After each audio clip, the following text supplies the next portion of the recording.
Hello guys, welcome to my YouTube channel let's cognize. आज हम discuss करेंगे MEG 10 English studies in India का block 8 हमारे पास है, जो डीक्लोनाइजिंग द माइंड। उसकी जो थर्ड यूनिट है हमारे पास, आज हम उसको डिस्कस करेंगे। First of all I tell you इसमें कौन कौन से टॉपिक हैं। फर्स्ट हमें ऑब्जेक्टिव दिया गया है, इंट्रोडक्शन दी गई है, colonising the mind third topic है इसका। नेक्स्ट टॉपिक, काफ़ी टॉपिक है बट इस वीडियो में हम फर्स्ट 3 टॉपिक डिस्कस करेंगे। First objective, second introduction, third colonising the mind. Now हम स्टार्ट करते हैं ऑब्जेक्टिव से। First of all we read its objective. This unit attempt to introduce the concept of decolonization of the mind and how it relate to the context of the culture domain of the colonialism। ये जो unit है, सबसे पहले मैं आपको बता देती हूँ कि डीक्लोनाइजिंग का मीनिंग क्या होता है। इसका मीनिंग होता है विदड्रॉ, लीविंग इट, किसी चीज को छोड़ देना, मतलब उस चीज को छोड़ देना या फिर विदड्रॉ करना। ये होता है डीक्लोनाइजिंग का मीनिंग। ये जो यूनिट है इसमें इंट्रोड्यूस किया गया है, कौन सा कंसेप्ट किया है, डीक्लोनाइजेशन का, माइंड की डीक्लोनाइजेशन का। और ये किस तरह से रिलेटेड है कॉलोनियलिज्म के कल्चरल डोमेन से, इसमें इसी चीज को डिस्कस किया गया है। नेक्स्ट लाइन है, it will discuss how cultural domination is realised in the 3 sides of literature, language and history and how critical perspective of post-colonial theory equip us with the tools to examine the manner in which cultural domination is organized and to evolve strategy of resistance to it। इसमें उन्होंने discuss किया है कि किस तरह से cultural domination में एहसास हुआ, लिटरेचर का, लैंग्वेज का और हिस्ट्री का, तीनों चीज़ों का। ये 3 साइड्स हैं, literature, language and history, cultural domination की।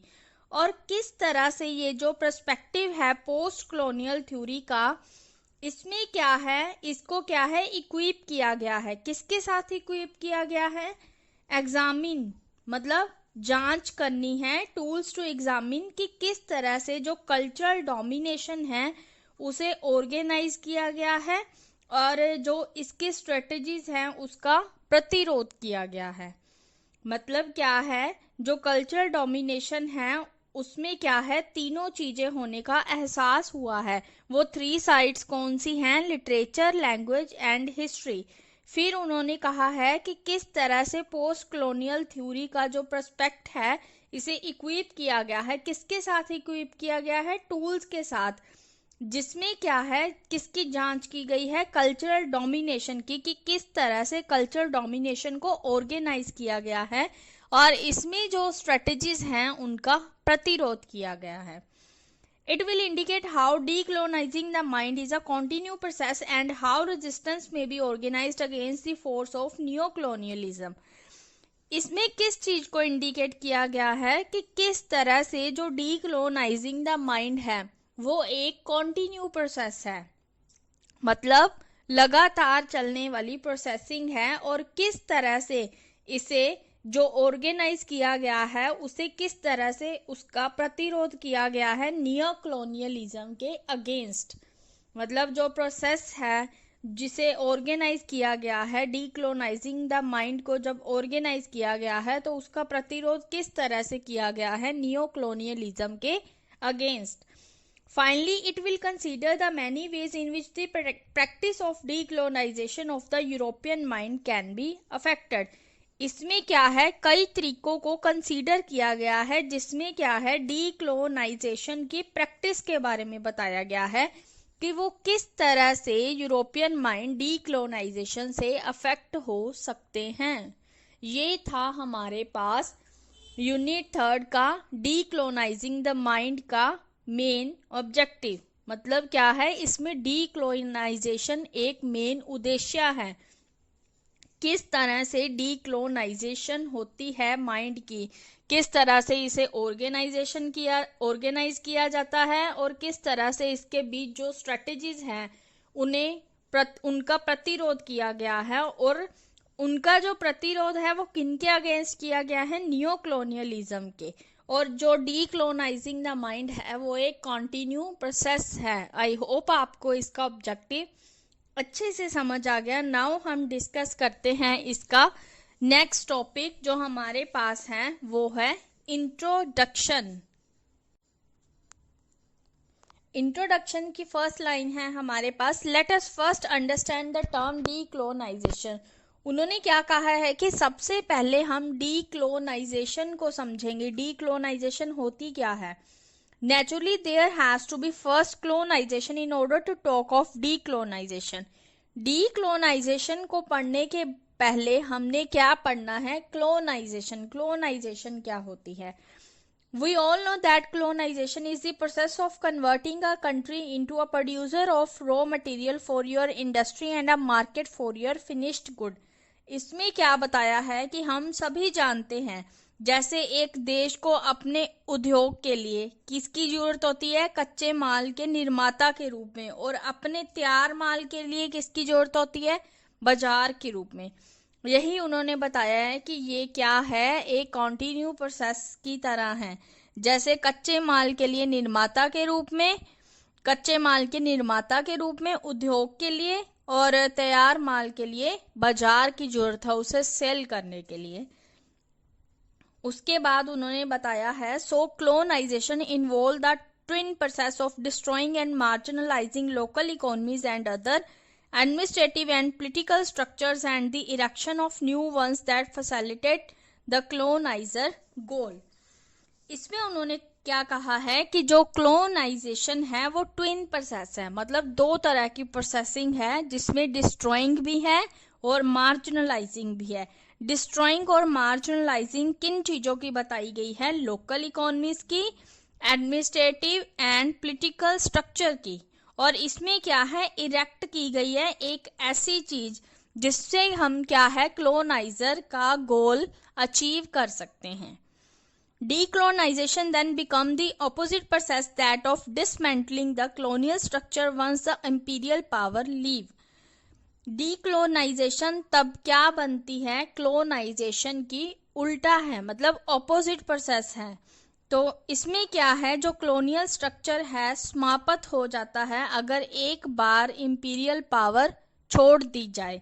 तो क्या होता है? जो कॉलोनियल स्ट्रक्चर है वो समाप्त हो जाएगा अगर पावर इंपीरियल पावर है जो उसे छोड़ दिया जाए। ये था फर्स्ट पैराग्राफ हमारे पास इंट्रोडक्शन का। सेकंड पैराग्राफ है हमारे पास, We must stop here to sound a note of caution. उन्होंने क्या कहा है कि हमें यहाँ पर रुकना चाहिए, सावधानी से हमें इसको जानना चाहिए। We have cited above the imperialist motive of colonization. हमें किसके बारे में रीड करना चाहिए? इंपीरियलिस्ट मोटिव के बारे में, क्लोनाइजेशन का जो इंपीरियलिस्ट मोटिव है उसके बारे में। There can be other motives. क्या है? उनके कई और भी मोटिव्स हो सकते हैं। यहाँ पर उन्होंने यही कहा है, for instance in the Americas and Australia. अगर हम एक एग्जाम्पल ले, जैसे अमेरिका और ऑस्ट्रेलिया में the coloniser went as a settler. जो क्लोनाइजर होते हैं वो सेटल होने के लिए जाते हैं, एज अ सेटलर जाते हैं। While in India they come as a trader. और इंडिया में वो कैसे आते हैं? ट्रेडर की तरह, मतलब व्यापार करने के लिए आते हैं। Africa was brutalised and plundered in a different way. Africa को क्या है? बेरहमी से, अलग अलग तरीकों से, मतलब क्या है? उसे नीचा दिखाया गया। ब्रूटलाइज्ड एंड प्लुंडर्ड मतलब बेरहमी से उसे नीचा दिखाया गया, अलग अलग तरीकों से। All these places experience decolonisation differently. तो इसके जितने भी प्लेस हैं उन्हें काफ़ी एक्सपीरियंस है डीक्लोनाइजेशन का, अलग अलग तरीकों से। Thus we need to be very careful in our analysis of the different kinds of colonization in different countries, since different experience of colonization give rise to very different kind of resistance movement against ranging over the Gandhi's non-violence to Fanon blueprint for the violent struggle. इसलिए हमें किस चीज़ की ज़रूरत है कि हमें पूरे ध्यान से एनालिसिस करना है, मतलब अलग अलग तरह की क्लोनाइजेशन का अलग अलग कंट्रियों में एनालाइज करना है पूरी केयरफुल, पूरे ध्यान से।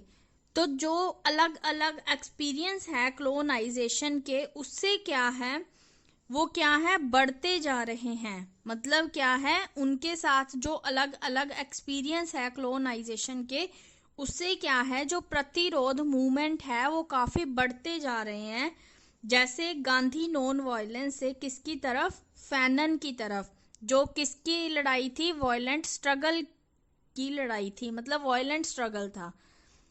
आई होप आपको ये लाइन अच्छे से समझ आ गई। इसमें क्या है, उन्होंने ये बताया है कि क्लोनाइजेशन की अलग अलग तरह का एक्सपीरियंस देखना है और उनकी अलग अलग काइंड है, जो क्लोनाइजेशन की अलग अलग डिफरेंट काइंड्स हैं, उनसे क्या है, जो रेजिस्टेंस मूवमेंट है, मतलब प्रतिरोध मूवमेंट है, वो काफ़ी बढ़ रहे हैं, राइज हो रहे हैं। और उनकी रेंजिंग है वो गांधी नॉन वायलेंस से फैनन की तरफ है, जो किन के लिए है, वायलेंट स्ट्रगल के लिए है। So there are three very crucial elements to keep in mind while discussing decolonization. इसलिए उन्होंने क्या कहा है कि 3 important crucial element है जो हमें अपने माइंड में रखने हैं जब हम decolonization के बारे में डिस्कस कर रहे हैं। The manner of colonization, फर्स्ट क्या है, colonization की मैनर क्या है। सेकेंड है the nature of the resistance movement, resistance movement का नेचर क्या है। And the grounds on which decolonisation is granted, वो वाली प्लेस जहाँ पे क्या है, डीक्लोनाइजेशन को ग्रांट किया गया है। This must be kept in mind in order to avoid easy generalities. तो हमें क्या है, जब हम डीक्लोनाइजेशन के बारे में डिस्कस कर रहे हैं तो हमें ये बातें ध्यान में रखनी काफ़ी ज़रूरी है। ये था हमारा सेकंड पैराग्राफ जो यहाँ पर कंप्लीट होता है। आई होप आपको इंट्रोडक्शन के फर्स्ट और सेकंड पैराग्राफ अच्छे से समझ आ गया।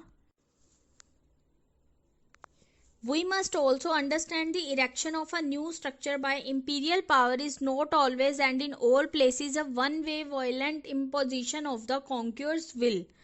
क्या है, हमें यह समझना जरूरी है कि जो एक नया स्ट्रक्चर इरेक्ट किया गया है, नया स्ट्रक्चर बनाया गया है इंपीरियल पावर द्वारा, वो हमेशा ऐसा नहीं होता, बल्कि क्या है, जैसे हम कह सकते हैं कि विजेता की इच्छा का जो एक तरफा हिंसक आरोप लगाया जाता है, ये उसके बेस पर है। मतलब इसमें कहा गया है कि विजेता की इच्छा का एक तरफा हिंसक, मतलब विजेता है जो उसकी इच्छा है, जो उसका एक तरफ उसके ऊपर क्या है, हिंसक आरोप लगाया जाता है।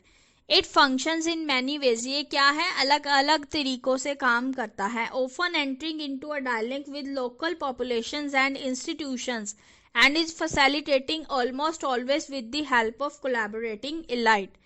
क्या है, ये अलग अलग तरीकों से काम करता है और किसके साथ काम करता है, ये डायलॉग विद लोकल पॉपुलेशंस के साथ, और जो इसके इंस्टीट्यूशन हैं उनको क्या है, कोलैबोरेटिंग, मतलब एलाइट के लिए क्या है, काफ़ी फैसिलिटीज़ प्रोवाइड की गई हैं।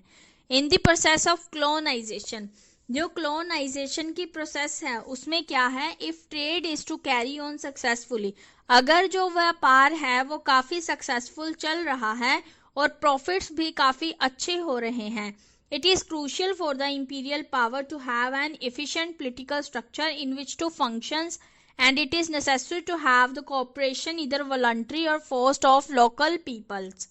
क्या है, अगर बिजनेस सक्सेसफुली कैरी हो रहा है, मतलब अच्छा चल रहा है, प्रॉफिट भी काफ़ी अच्छे हो रहे हैं, तो ये क्या है, क्रूशियल बात है, मतलब क्रूशियल पॉइंट है इंपीरियल पावर के लिए कि उसका क्या है, जो पॉलिटिकल स्ट्रक्चर है इफिशिएंट होना चाहिए, जिसमें क्या है, सारे फंक्शंस को परफॉर्म किया जाता है। और सबसे ज़रूरी बात क्या है, कोऑपरेट करना, चाहे वो वॉलंटरी हो चाहे वो फोर्स्ड हो, लोकल पीपल्स के लिए। As mentioned earlier, before we begin to talk about decolonizing the mind, we need to see how the mind was colonized in the first place. This we shall do so in the next section. यह हमने सबसे पहले discuss किया है इसके बारे में बात, डीकोलोनाइजिंग द माइंड के बारे में बात करने से पहले सबसे पहले हम किस चीज को देखेंगे कि माइंड है जो किस तरह से क्लोनाइज्ड होता है। इसको हम नेक्स्ट सेक्शन में डिस्कस करेंगे। नेक्स्ट टॉपिक है हमारा क्लोनाइजिंग द माइंड। हम अब स्टार्ट करते हैं क्लोनाइजिंग द माइंड। थर्ड टॉपिक है इस यूनिट का। It is erroneous to assume that people receive foreign domination policy. Erroneous होता है गलत। यह क्या है? गलत है अगर हम यह अज्यूम करें कि जो लोग हैं वो किस चीज को रिसीव कर रहे हैं, फॉरेन डोमिनेशन को पैसिवली रिसीव कर रहे हैं। Since the use of force has an unpleasant fallout of political turmoil, it is important to establish to the local population that the changes they see around them and which they sometimes try to resist are actually in their favor and profitable to them and that they are active players in the arrangement. उन्होंने क्या कहा है कि अगर हम force का use करते हैं तो जो पॉलिटिकल, उसमें क्या है, पॉलिटिकल पतन होगा। मतलब जो इन्वायरमेंट है वो अनप्लेजेंट होगा अगर हम फोर्स यूज करते हैं। It is important to establish, तो हमें किस चीज़ की ज़रूरत है कि हम लोकल पॉपुलेशन के लिए इस तरह से इस्टेब्लिश करें कि जो भी हमें किस तरह से दिखता है कि जो इन्वायरमेंट है वो प्लेजेंट हो। मतलब हमारे अराउंड जो इन्वायरमेंट है जो हमें दिखाई दे रहा है वो प्लेजेंट होना चाहिए। कई बार हमें क्या लगता है कि वो हमारा रेजिस्ट कर रहे हैं, विरोध कर रहे हैं, बल्कि एक्चुअल में वो क्या होता है, वो हमारी फेवर में होते हैं और हमें प्रॉफिट देते हैं। और एक्चुअल में क्या है, वही जो हमें ऐसा लगता है कि ये पीपल हमारे रेजिस्ट कर रहे हैं, विरोध कर रहे हैं, एक्चुअल में वो हमारी फेवर में होते हैं और हमें प्रॉफिट देते हैं। एक्चुअल में वही जो पीपल हैं वो एक्टिव प्लेयर्स होते हैं इन अरेंजमेंट्स में। As a strategy to co-opt the colonized people and rule over them with their consent, therefore the process of colonization of the mind becomes an important project of the imperial power. अगर हम cooperate की बात करें colonized people की, तो हम उन पर उनकी सहमति से उन पर रूल कर सकते हैं, मतलब उन पर अपना हक जता सकते हैं। इसीलिए जो प्रोसेस है colonization of mind की, इसमें क्या है, दिखाया गया है कि ये इंपीरियल पावर का काफ़ी इम्पोर्टेंट प्रोजेक्ट है। मतलब क्लोनाइजिंग द माइंड काफ़ी इम्पोर्टेंट रोल प्ले करता है। This strategies take overt and convert form. ये जो स्ट्रेटजी है इसकी दो फॉर्म्स हैं, overt and covert, sometimes functioning as a state policy. कई बार क्या होता है, ये किसकी तरह काम करती है, स्टेट पॉलिसी की तरह काम करती है। And at other time insidiously creeping upon the colonised subject to suggest that he is inferior. कई बार क्या होता है, ये क्रीप अप करती है क्लोनाइज्ड सब्जेक्ट के ऊपर। मतलब भय, उनके मन में क्या है, भय, डर होता है, इंफीरियर होता है। और जो उनकी लैंग्वेज है, कल्चर है, रिलीजन, हिस्ट्री, उनकी लुक्स है, कलर्स हैं, सभी क्या है, सभी में भय दिखता है, मतलब डर दिखता है जब हम इंपीरियल पावर को रिप्रेजेंट करते हैं। There emerge master slave relationship internalised by the colonised subject. तो ये जो उनके ऊपर उनकी सहमति से जो रूल करना था, ये एक तरह का किस तरह का रिलेशनशिप है, मास्टर स्लेव रिलेशनशिप है, जिसे किसके द्वारा बनाया गया है, क्लोनाइज्ड सब्जेक्ट के द्वारा इसे इंटरनलाइज किया गया है। This wears down resistance to the imperial power or at least is expected to do so. इसमें क्या है, उसे हमेशा, मतलब इंपीरियल पावर को हमेशा कम करता हुआ दिखाया गया है, जैसा एक्सपेक्ट करते हैं, मतलब वो कम होता जा रहा है। The process is refers to as a cultural domination और क्लोनाइजेशन ऑफ द माइंड। ये जो प्रोसेसिंग है मास्टर स्लेव रिलेशनशिप की और जो धीरे धीरे इंपीरियल पावर है कम होती जा रही है, मतलब क्या है, हम सहमति से पीपल्स पर रूल करते हैं, उनको हम क्या बोलते हैं, कल्चरल डोमिनेशन और क्लोनाइजेशन ऑफ द माइंड। यहाँ पर सेम चीज दिखाई गई है कि जो क्लोनाइजेशन ऑफ द माइंड है उसे कल्चरल डोमिनेशन भी बोला जाता है। नेक्स्ट सेकंड पैराग्राफ है हमारे पास क्लोनाइजिंग द माइंड का। Colonisation of the mind is a process slower than the economic and political take over of power because of the traditions and history of particular population that make them resist actively और passively that mental take over. इसमें क्या है, उन्होंने कहा है कि जो क्लोनाइजेशन mind की है प्रोसेस है, ये क्या है, काफ़ी स्लो है। किससे स्लो है? इकोनॉमिक एंड पॉलिटिकल विरोध से, जो उनकी पावर है। क्योंकि क्या है, जो ट्रेडिशन है और हिस्ट्री है एक पॉपुलेशन की, वो क्या है, दिमागी मतलब मेंटल से क्या है, वो एक्टिवली और पैसिवली उसका विरोध करते हैं।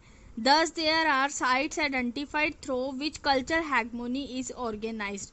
जहाँ पर कल्चर हैगमोनी को ऑर्गेनाइज किया गया है, वहाँ क्या है, उन तीनों साइट्स को आइडेंटिफाई किया गया है। कौन सी साइट जो हमने लास्ट पढ़ी थी, लिटरेचर हो गया, लैंग्वेज हो गया, ये 3 साइट्स को आइडेंटिफाई करता है जहाँ पर कल्चर हैगमोनी को ऑर्गेनाइज किया गया है। Most commonly, these are rewritten history, language and education policies and culture texts that may be literary, cinematic and so on। सबसे कॉमन क्या है, रीराइट की गई है हिस्ट्री को, लैंग्वेज को एंड एजुकेशनल पॉलिसी को और कल्चरल टेक्स्ट को, सभी को क्या है, रीराइट किया गया है।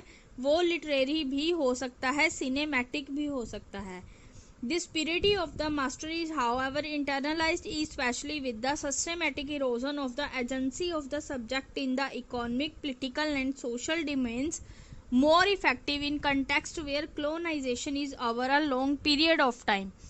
इसमें जो स्पिरिटी दिखाई गई है मास्टर स्लेव रिलेशनशिप में, वो किसकी दिखाई गई है, मास्टर की दिखाई गई है। इसमें क्या बताया है कि सिस्टेमैटिक इरोजन दिखाया गया है एजेंसी का, मतलब क्या है, एक सब्जेक्ट की, एजेंसी ऑफ द सब्जेक्ट का सिस्टेमैटिक इरोजन दिखाया गया है इकोनॉमिक, पॉलिटिकल और सोशल डोमेन में। मतलब तीनों डोमेन्स में सिस्टेमैटिक इरोजन दिखाया गया है। क्या है, मोर इफेक्टिव इन कंटेक्स्ट, काफ़ी ज़्यादा इफेक्टिव है जहाँ पर क्या है, जो क्लोनाइजेशन है वो लंबे समय से ओवर हो चुकी है, वहाँ पर दिखाया गया है। आई होप आपको ये पैराग्राफ अच्छे से समझ आ गया। नेक्स्ट पैराग्राफ है इसका, the trappings of power magnify the oppressors into one better than the oppressed. इसको डिफाइन किया गया है उत्पीड़क से और उत्पीड़ित से। सत्ता के फंदे उत्पीड़क को उत्पीड़ित की तुलना में बेहतर करते हैं, यही बताया गया है। Oppressor one better then oppressed. When the imperial power exit, जब क्या है, imperial power exit हो जाती है तो क्या है, political free nation है जो, वो क्या है, डाउन लेता है, नीचे की तरफ जाता है। स्ट्रक्चर जो किसके द्वारा क्रिएट किया गया था, कॉलोनियल पावर की तरह जो स्ट्रक्चर बनाया गया है, जब imperial पावर बाहर जाती है, छोड़ती है, लीव करती है इसको, तो politically वो क्या है, डाउन जाता है। It is a rapid and victorious wave of decolonisation, यह सबसे तेज प्रोसेस है डीक्लोनाइजेशन की। But the decolonisation of the mind remains a continue and slow process. But क्या है, जो डीक्लोनाइजेशन ऑफ द माइंड की प्रोसेस है वो स्लो है और कॉन्टिन्यू प्रोसेस है। स्लो और कॉन्टिन्यू क्यों है, क्योंकि जो कल्चरल डोमिनेशन है इंपीरियल पावर का, वो क्या है, इंटरनलाइजेशन है। इसीलिए जो डीक्लोनाइजेशन की प्रोसेस है वो काफ़ी स्लो और कॉन्टिन्यू प्रोसेस है। ये था हमारा क्लोनाइजिंग माइंड का 3rd पैराग्राफ। आई होप आपको ये अच्छे से समझ आ गया। नाउ हम डिस्कस करते हैं next paragraph, last 2nd paragraph है हमारा। To this may be added the fact the center of power relocated and function in a new forms, reincarnated as a transnational capital and global mass media which all the links between the two। इसमें क्या है, दिखाया गया है कि इसमें एक fact add होता है, शायद ऐड होता है, जैसे सेंटर ऑफ पावर, मतलब जो सेंटर है पावर का उसकी पोजीशन को चेंज किया जाता है, मतलब जगह को रीलोकेट किया जाता है। और जो फंक्शन है वो एक न्यू फॉर्म, और इसके जो फंक्शन है उसे क्या है, नई फॉर्म में बनाया जाता है एज अ, जैसे कि ट्रांसनेशनल कैपिटल होती है और या फिर ग्लोबल मास मीडिया है। ये क्या है, दो के बीच के लिंक को शो करता है। These are terms as the forces of neo colonialism. ये जो रीलोकेट है और फंक्शन है न्यू फॉर्म में, इसे क्या बोला जाता है, नियो कॉलोनियलिज्म के फोर्सेस कहा जाता है। एंड देयर न्यू सेंटर, जो इनका न्यू सेंटर होता है उसे हम बोलते हैं मेट्रोपॉलिटन सेंटर। आपने इनको अच्छे से दिमाग में रखना है कि कौन सी चीज नियो कॉलोनियलिज्म फोर्सेस है और क्या मेट्रोपॉलिटन सेंटर है। They are located in the financial and cultural capital of the United Kingdom and the United States of America, including in universities, academies and other institute of higher learning. इनकी जगह कहाँ पर है, जो financial और culture capital है, कौन सी, United kingdom, और किसकी बात की गई है, यूनाइटेड स्टेट्स ऑफ अमेरिका की, जिसमें काफ़ी यूनिवर्सिटीज़ है, अकेडमीज है एंड अदर काफ़ी हायर लर्निंग के इंस्टीट्यूट्स हैं। The debates and opinion that emanate from the centre and hegemonic and dominate the discourse of colonisation. इसमें क्या है, डिबेट की बात की गई है और ओपिनियंस की बात की गई है इन सेंटर की। जो सेंटर क्या है, हेगमोनिक है और डोमिनेट है और डिस्कोर्स है कॉलोनाइजेशन के। In this context, one of the prime strategy of decolonization for formerly colonized people would be resist the categories offered by these very debate even as engage with them. इसमें क्या है, context में क्या है, strategy को बताया गया है। किनकी स्ट्रेटजी को बताया गया है, डीक्लोनाइजेशन की स्ट्रेटजी को। किनके लिए बताया गया है, क्लोनाइज्ड पीपल के लिए, जिसमें क्या है, प्रतिशोध को दिखाया गया है, प्रतिरोध को दिखाया गया है, रेजिस्ट को दिखाया गया है, जिससे किसके द्वारा ऑफर किया गया था, डिबेट के द्वारा, जो इन काम में लगे हुए हैं, डीक्लोनाइजेशन के काम में लगे हुए हैं। ये था हमारे पास 4th paragraph of colonising the mind का। आई होप आपको ये अच्छे से समझ आ गया। लास्ट पैराग्राफ है हमारे पास, there is a culture flip side of this cannot be ignored as it would leave the discussion of the decolonisation incomplete. उन्होंने क्या बताया है कि ये जो कल्चर है ये एक तरह का फ्लिप की तरह काम करता है, हमें इसे इग्नोर नहीं करना चाहिए, हम इसे इग्नोर नहीं कर सकते। इसमें क्या है, डीक्लोनाइजेशन को इनकम्प्लीट बताया गया है, इनकम्प्लीट दिखाया गया है। Just as a colonial subject internalise, जो कॉलोनियल सब्जेक्ट है उसे इंटरनलाइज कहा गया है, उसकी कल्चर सब्जुगेशन की तरह, और इंपीरियल सब्जेक्ट जो जिसपे वो काम कर रहे हैं। In the domain of culture, जो कल्चरल डोमेन है, इसीलिए क्या है, इट कंस्ट्रक्ट एलिगोरीज ऑफ द मास्टरहुड। ये क्या है, मास्टरहुड के लिए एलिगोरीज बनाता है और कॉलोनियल एक्सपीरियंस को इंटरप्रेट करता है। किसके थ्रू करता है, जो फॉल्स हिस्ट्री की कंस्ट्रक्शन की गई है। Exotic and esoteric locales and culture populated by simplistically drawn people. क्या है, लोकेल्स और कल्चर्स पॉपुलेटेड की बात की गई है ड्रॉन पीपल्स के द्वारा। In the section that follow we will look at all these in greater detail. Next section में हम क्या है, इनकी डिटेल में डिस्कशन करेंगे। आई होप आपको ये वीडियो अच्छे से समझ आ गया, इसका objective, introduction and colonising the mind. I hope आपको डीक्लोनाइजिंग और क्लोनाइजिंग के मीनिंग अच्छे से समझ आ गए। अगर आपको ये वीडियो अच्छा लगा तो प्लीज़ इस वीडियो को लाइक कर देना और कमेंट कर देना। कमेंट करके अगर आपको कोई भी प्रॉब्लम है, कोई भी दिक्कत है इस वीडियो में, तो आप मुझे कमेंट में बता सकते हैं ताकि हम डिस्कस कर सकें इसे और भी अच्छा। आई होप आपको ये वीडियो अच्छा समझ आ ही गया होगा। Thank you guys, bye bye, have a nice day. Next video में हम डिस्कस करेंगे literature as a site of cultural domination and science orientalism. तब तक आप ये रिवाइज करें, अच्छे से रीड करें और नेक्स्ट टॉपिक के लिए प्रिपेयर रहें। नेक्स्ट वीडियो में हम नेक्स्ट टॉपिक को डिस्कस करेंगे। Thank you.